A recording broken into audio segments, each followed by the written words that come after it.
স্ত্রী এবং মাকে ব্যালেন্স করার মতো এবিলিটি থাকলে বিয়ের মতো গুরু দায়িত্বের সিদ্ধান্ত নেওয়া উচিত। আমাদের সমাজে মার হয়ে স্ত্রীকে বোঝাতে চাওয়া পুরুষের সংখ্যাই বেশি, কিন্তু স্ত্রীর হয়ে মাকে বোঝাতে গেলে স্ত্রীদেরকে উল্টো শুনতে হয়। মুরব্বী মানুষেরা বয়স হলে এমন একটু করেই, একটু অ্যাডজাস্ট করে নাও। কিন্তু মাকেও যদি সুন্দরভাবে বুঝিয়ে বলতো তার স্ত্রী ও সংসারে নতুন, তাকে পরিপক্ক হওয়ার মতো সময় দেওয়া দরকার, তাহলেই কিন্তু চিত্রটা ভিন্ন শুরু থেকেই হতো। অথচ তারা মনে করে স্ত্রীর হয়ে মা বাবা পরিবারকে কিছু বলা খানিকটা অন্যায়, দৃষ্টিকটু।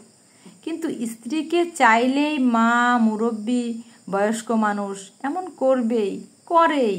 একটু মানিয়ে নাও, এগুলো বলা খুব স্বাভাবিক। এগুলো অবশ্যই স্বাভাবিক যখন সেটা দুজনের ক্ষেত্রেই প্রযোজ্য হয়।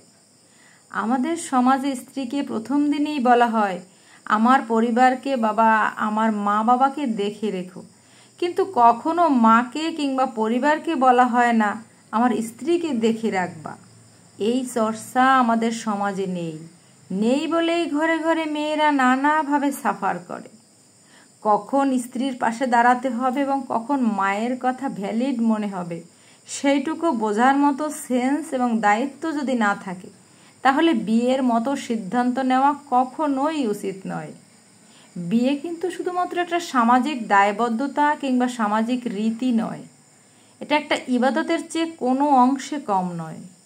তাই আপনার পরিবারের দায়বদ্ধতার সকল কিছু স্ত্রীর উপর চাপিয়ে না দিয়ে অর্ধেকটা আপনি নিজে নিন এবং পরিবারকেও বুঝিয়ে দিন। মায়ের হয়ে স্ত্রীকে বোঝাতে পারার মতো অধিকার থাকলে স্ত্রীর হয়ে মাকে বোঝানোর সক্ষমতাও তো আপনার থাকতে হবে। দুদিকেই ব্যালেন্স করতে হবে, তাহলেই আপনি উভয়ের চোখেই একজন ভালো পুরুষ। আর নয়তো ভালো ছেলে হতে গিয়ে স্ত্রীর কাছে হবেন একজন কাপুরুষ স্বামী, আর নয়তো একজন ভালো স্বামী হতে গিয়ে মায়ের কাছে হবেন একজন প্রশ্নবিদ্ধ সন্তান। তাই সিদ্ধান্ত আপনার। এবং হ্যাঁ, স্ত্রীকে নিয়ে যারা বলেন বউ গেলে বউ পাওয়া যায় কিন্তু মা গেলে মা পাওয়া যায় না, তাদের জন্য বলি, বউ গেলে যদি বউ পাওয়া যায় তাহলে মা গেলেও তো সৎ মা পাওয়া যায়। একজন ভালো স্ত্রীর কোনো রিপ্লেসমেন্ট হয় না। মায়ের যেমন কোনো রিপ্লেসমেন্ট হয় না, তেমনি একজন ভালো স্ত্রীও আর দ্বিতীয়বার পাওয়া যায় না। একজন ভালো হাজবেন্ডের কাছে ভালো স্ত্রী অবশ্যই গুরুত্বপূর্ণ। যেহেতু আমরা ভিন্ন ভিন্ন মানুষ, তাই আমাদের মতামত ভিন্ন ভিন্ন থাকবে।